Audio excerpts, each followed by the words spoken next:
This episode is brought to you by the Denver Art Museum, because you can experience all stars, American artists from the Phillips Collection, right now at the museum. Discover some of the best American art from one of the most celebrated collections in the United States. See landmark works by more than 50 artists, including Jackson Pollock, Edward Hopper, Georgia O'Keeffe, Jacob Lawrence, and more. This special exhibition is only on view for a limited time. See it now. Learn more and buy tickets at denverartmuseum.org. That's denverartmuseum.org. Today on CityCast Denver, the writer's strike is over, the actor's strike is over, and there's finally some good movies coming back to theaters. But at the same time, it looks like one of Denver's great old art houses is finally closing up shop for good. So it's a complicated time to be a movie fan. That's why today I've got my fellow film lover and CityCast newsletter editor Adrian Gonzalez back on to swap memories from the Esquire and swap picks for the best theaters in town. Today is Wednesday, November 15th. I'm Paul Caroli in for Bree Davies, and here's what Denver's talking about.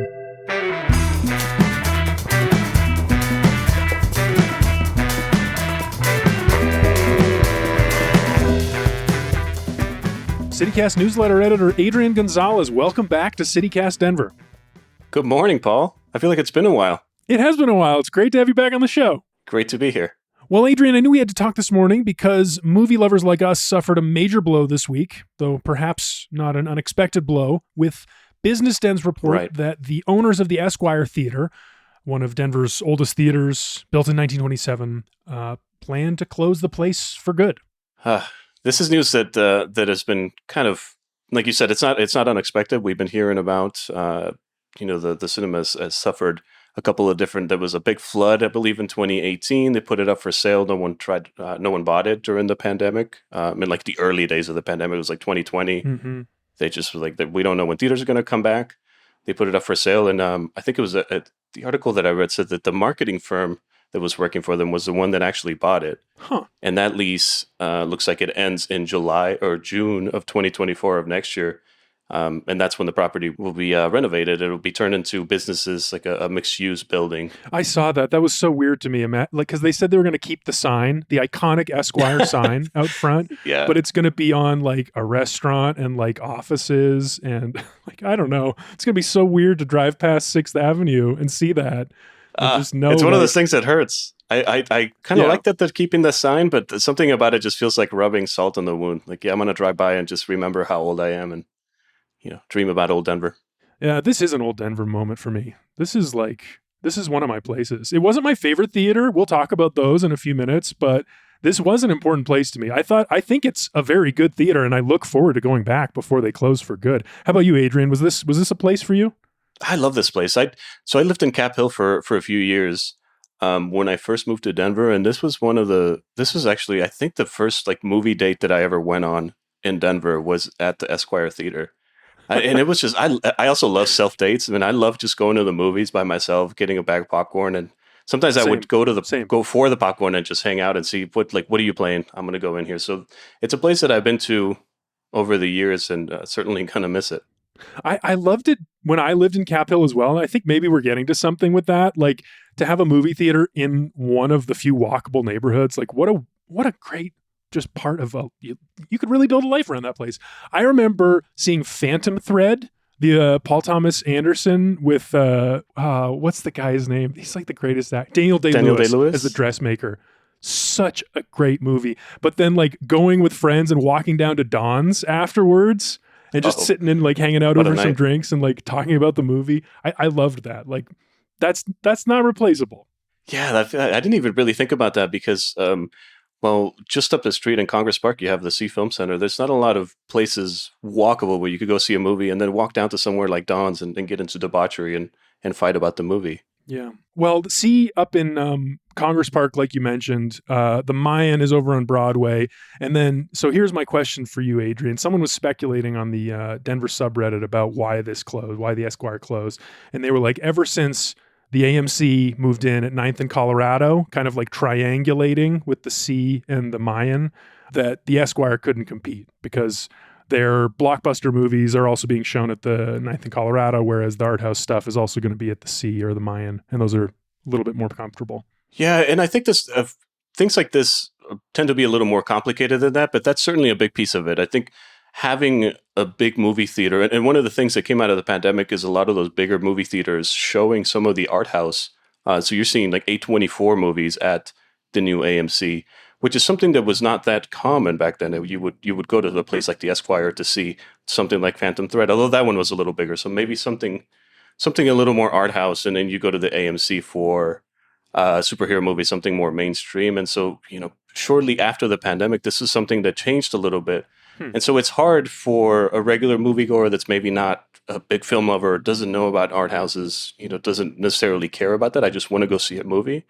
And you have a choice between heated seats, big old theater, super easy. I got my rewards program.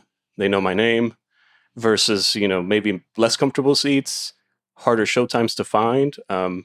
For some folks, I think that's an easier choice to make. So I think that's certainly part of why this is essentially going to go out of business. But the movie industry is also changing over the last decade or so. I think we mentioned this last time we talked about the movies, but it's kind of like the music industry. It's an industry that's not refused. I think that's a harsh word, but it's maybe not kept up with the changes in between streaming and some of the new technology that we've had. So it's in a weird place right now, and this is sadly the consequence of not evolving, or just evolving in general, is that you tend to lose some of these places. The thing about the seats I do think is really important to people. I was looking at the 1-star reviews for the Esquire, which is now a habit for me ever since we started doing the 1-star review game. They're so interesting to me. And I learned that the Esquire, a lot of people thought that the seats were too small. Like it was an accessibility issue. If you have a bigger body, you don't fit in a seat like that as well as you fit in the seats at AMC. That's real. You're going to lose people with that. That's a great point, because that's partially why I love going to the Mayan, and those seats felt slightly smaller than the ones at the Esquire. But that's part of why I don't go as often. I love the vibe and I love the ambience, but man, it hurts. Like anything longer than an hour and a half, and I'm hurting afterwards. I'm just not a small human.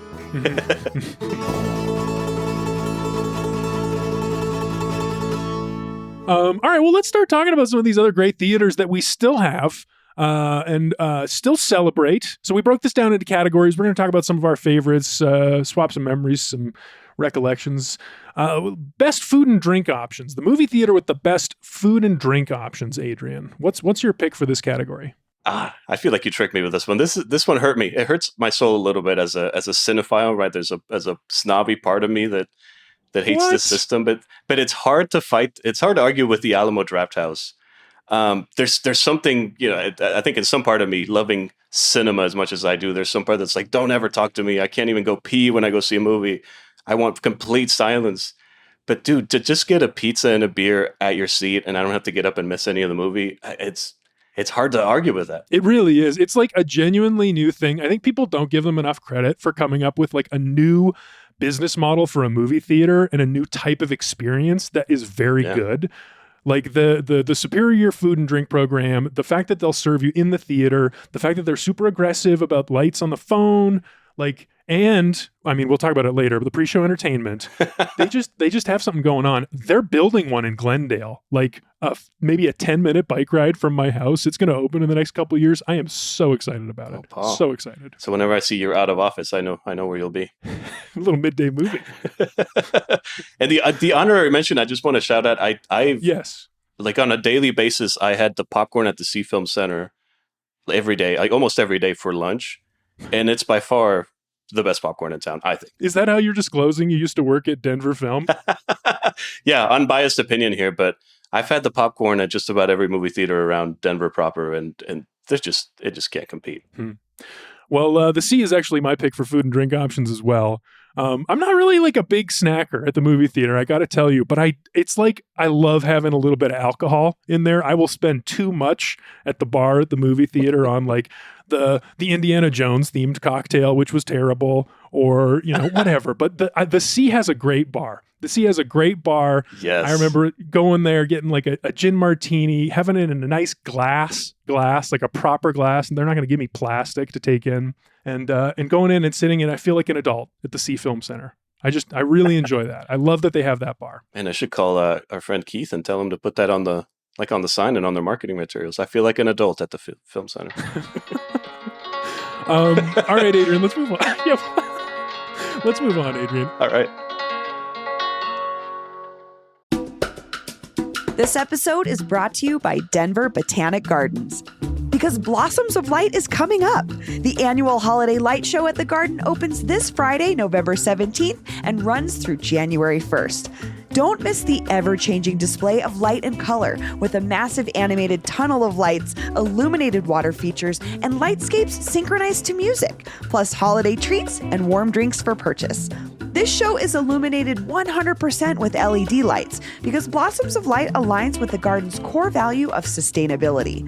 CNN ranked Blossoms of Light as one of the top places to see lights in the country. Honestly, they're underselling the treats part of it here. Their hot cocoa is good. They always have good snacks in their little snack restaurant. It's kind of the part I look forward to the most. Tickets are on sale now, so get yours today at botanicgardens.org. That's botanicgardens.org. Best box theater, best big box theater, the Cineplex, the classic. Big Cineplex. The suburban favorite. Yeah. What do you got here? Okay, we mentioned the new AMC on 9th and Colorado. Mm-hmm. That's been one of my favorites. It's a big movie theater. It opened in a weird time also during the pandemic. They were building it pre-pandemic, and it was just a weird time to get delayed and having to open. They consistently struggle with staff, with like a lot of different businesses. Really? And so that can sort of hinder. Yeah, I mean, there was one day, I can't remember what I was watching, but there was early on, right after they had opened, I go to see a movie, and I'm standing in line. I'm like the third person in line for popcorn, and it's taken forever because there's one poor employee working there, hustling, busting their butt to make popcorn and make drinks. I get up, I finally get my popcorn, and just like you, I want a nice cold cocktail or beer, so I go to their bar, which is a nice little bar, and there's no one there. I waited, I think, for probably reasonably like 5 minutes. It felt like an hour because I was also almost late for the movie. And sure enough, I look back and the same person that was making the popcorn was running back and forth to come make the drinks. Oh my gosh. Which is just harsh, man. I felt so bad. I leave a nice tip for them, but certainly their staffing has gotten a little better. But this is a nice theater. Like I said, it's hard to argue with just the coziness of a massive theater. It's nice and cold during the summer. Now that it's getting colder, they have heated seats and their recliners, which some can argue against. But sometimes I get a little too comfortable, and maybe I'm getting up there in age, acting like a dad. Anytime a seat reclines during a movie, super easy to just fall asleep. So. Yeah, that's dangerous. You can't go full recline. I like a half recline. Otherwise, yeah, I'm out. Yeah, otherwise I'm taking a nap. I'll get a third of the way through Killers of the Flower Moon. We'll talk a little bit more about that, but yeah, that's one of my favorites. Did you see it? Did you like it? I did see it. Yeah. The funny part is I knew it's 3.5 hours long. I was so excited. I dehydrated myself during the day and the night before. I tried not to drink water. That's how you do it, people. This is how you do it. I didn't feel great after the movie. Obviously, the subject matter is pretty intense, but I was pretty dehydrated. And then, of course, I chose to eat popcorn during the movie, which is maybe a salty mistake. Well, yeah, that's a cell phone. That's okay. Yeah, I liked it too. Harrowing. Lots of Colorado ties in that movie too, which was interesting. Yeah. You know what? Best big box theater? I have the exact same answer, Adrian. I think you said it beautifully. I love the seats at the AMC 9th in Colorado. I think that neighborhood, once they recover from the pandemic and the commercial real estate market catches up and they can start fill those empty retail and restaurant spaces a little bit better, that's going to be one of the best neighborhoods in the city. And that theater at the center of it, it's a beautiful thing. I really do love it. Oh, no, wait. Here's my actual answer. Forget that. Forget I said any of that. The pavilions. The Regal United Artists Denver Pavilions, which is I learned is the correct name. It's so good. It's like my favorite reason to go downtown. The parking garage underneath, they'll validate for 4 hours, so you can get in all of Killers of the Flower Moon and not have to pay for parking. And it's just it makes me feel good about downtown, going to that theater, walking through the little shopping area. I think you might be one of the last few remaining customers from them. It's obviously a lot of downtown is struggling. It seems like it's less busy. It is. You know what I think there are some customers that are This is like a community that I want to understand better. But I noticed when I went to see a movie there last, they show Bollywood flicks during the day, like Right. regularly during the day on weekdays. Mhm. Do you know why they do that? I'm not sure. No, I've never looked into why they do that, but I love that. Anytime you can have some cultural programming like that. Speaking of great programming, that's our next category, Adrian. All right. So we're going to talk the movie theater with the most creative programming or best programming, aka who puts videos on the big screen that make you want to leave the small screen at home. Who you got? Who you got here, Adrian? Oh, man, the Esquire was often pretty far up there because they have their midnight movies and they're just always bringing quirky movies. Rocky Horror Picture Show. Yes. Especially for a movie theater with just two screens, it's hard to bring variety when you're just working with two screens. But my pick is the Film Center. I mean, the C Film Center, the programming there, obviously being run by a large organization like Denver Film, they're able to bring art house movies, some of the bigger title movies, not a lot, but that's where I went to see Barbenheimer earlier this year. Great experience. Nice. A lot of community-driven centric programming, right? So you have the Cine Latinx Film Festival, which focuses on some of those films. Cinema Q, which is LGBTQ film programming. It's just an all-around, whatever you're into. They've had Scream Screen there in the past, so if you're like a horror freak, that's just one of the coolest places to hang out and see movies with like-minded people. You know, I've been thinking about going back to the sea. I know I'm going to go back in December because they're showing the new Miyazaki, the new Studio Ghibli film, The Yes. Boy and the Heron. Are you a Yep. Ghibli guy? Absolutely. I'm so excited. Have you watched any of the trailers or anything? No, I've kept myself. It's just like I'm dehydrating from the trailers. I don't want to see them. I want to go fully blind. I don't. Miyazaki said don't learn anything about it, so I'm following his instructions. Yeah, exactly. That's usually how I am with movies. I'd like to go in blind. Oh yeah? It's not always a great strategy, I will say. It's gotten me into some movies, but honestly, even if it's a bad movie, I just love going to the movies. So it's always an experience. A collective experience. You got to have a real, go through something with other people, with strangers. Where else do you do that? It's cool. This message brought to you by the movie theater booster board. Did I do creative? No. Here's my pick for creative programming. Alamo Drafthouse. This is where I'm putting the Alamo. Yeah. And I'm giving it to them not just for the pre-show entertainment, which I'm sure is like generalized. They probably make one package for the whole country, but they have like a very specific pre-show entertainment for every movie. It's individualized. So if it's like you're going to see a Marvel movie, they'll give you like a snippet of the cartoon version of the X-Men from the 90s. Right. And it's just a way of like placing the movie you're about to see in context and giving you touch points. And it just makes it more fun. It makes it a richer experience. And I love that about the Alamo. But they also have different kind of programming that's quite cool over at the West Colfax location, especially. Zach Moss, the local stand-up, he hosts a regular stand-up show over there. I know they have music regularly. The Alamo on West Colfax, that's the theater to go to if you want to make a movie into a night, into an evening. That's the place. And it's because of the creative programming. Show up early, show up late, or show up early, stay late. Love it. You're going to have a great time. I agree. It's especially that one, the Sloan Lake one has been my favorite for, again, they just know how to make it into a night. You show up, have a show, have a little cocktail. They bring you a pizza when you're in the movie. It's a great space. I don't think I've actually been to the other one. There's one more, right, in Denver? This is so bad. I don't even go to the other one. No, there's one in the south side somewhere. I don't know. I never been to it either. And I think there might be one in Westminster. Not sure. You know what I don't like about the Alamo is I learned once that they drop the check at a specific time in every movie. They drop it like 45 minutes from the end of the movie. So that's when the person comes through and drops your check. And I always thought like that's a spoiler. I don't like that. That was a curse to know that. See, this is what I'm saying. It's like ruining the experience of the movie. Yeah, I'm not a fan of that. Not a fan of that. It also makes me feel hurried. It feels like as soon as the credits hit, I got to get up and run. Yeah. Mm-hmm. Weird feeling. All right, Adrian, here we are. It's our last category. The main event. The main event. Best art house theater. This was the Esquire's category. I do not think it would win this category for me. There is another theater that I'm going to pick. I think for me, it's got to be Sonora Cinemas. Interesting. And this is the place that this is the organization that took over the Elvis Cinemas once that closed down in Norvada.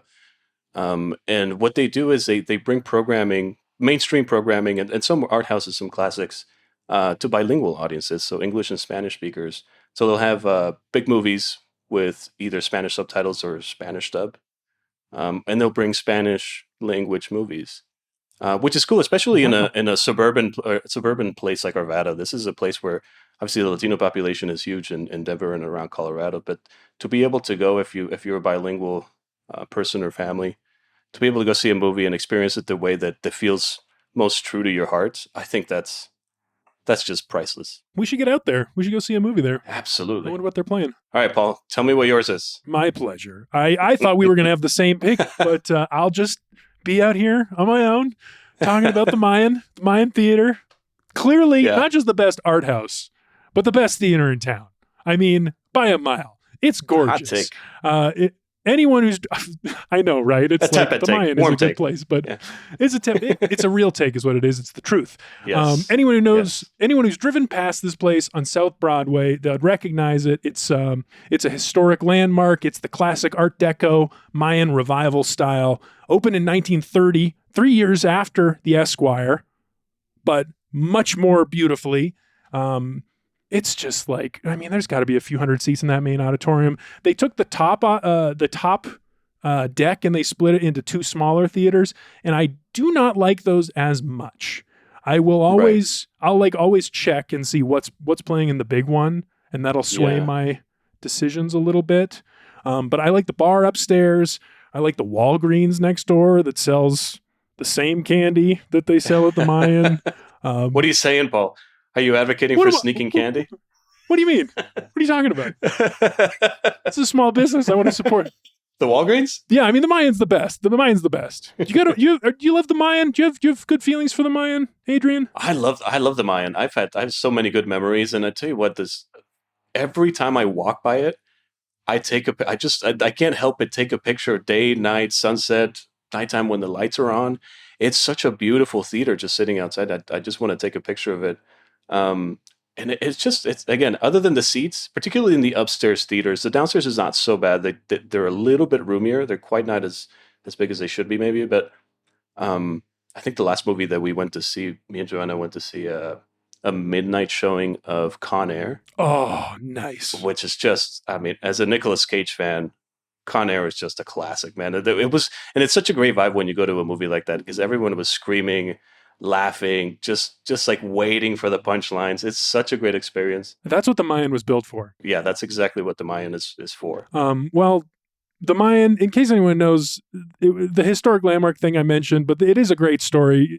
If you're a movie lover like us, go look into this. There was a whole thing back in the 80s when this bank wanted to take it over and redevelop the strip, and then like neighbors bound together and fought to save it, and they made it happen. So every time you go see a movie in the Mayan, you can remember those Baker neighbors that saved it. Wow, Adrian, we did it. Best movie theaters in Denver. How exciting.